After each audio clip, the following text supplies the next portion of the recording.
People smile and tell me I'm the lucky one. It's Monday. Today we're talking about parenting. And I'm going to be honest with you, I thought this was a category that I was just going to skim on over because I don't have kids. Wrong. I've been up since 3 a.m. thinking about this. You see, whether or not to have kids was probably the biggest decision I ever had to make. And it felt like such a weighty decision for both Jason and I. Ultimately, it just didn't happen for us. And we looked into alternative options. And the truth is, we went to see a specialist. And this is a true story. I had a slight headache that day. We show up, and in the lobby, there was probably 2, maybe 3 toddlers, babies in the lobby. But because my head was pounding, it felt like I was in a room full of chaos. And then we go in to have our appointment, and our doctor came in, and he had this severe tic, almost like a Tourette's type thing. And I don't ever want to make fun of anyone's disability, but the truth of the matter is, as he started to describe different medical procedures, different options, he would have this really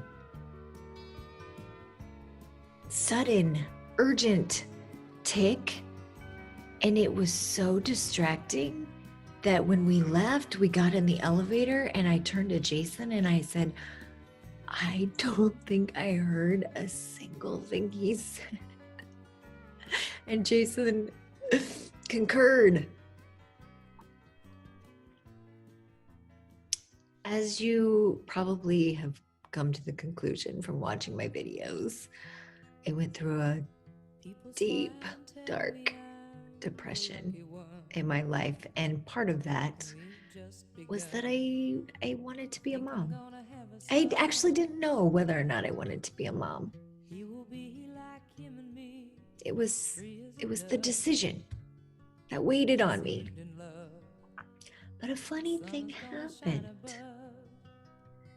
In that time period, all of a sudden we moved to this new neighborhood, and I'm surrounded by little girls on every house around me. And they're interested in the same things I am. They like to do art. They like to do music. They like to have puppet shows and make forts and do scavenger hunts. And so next thing you know, I found myself surrounded by children.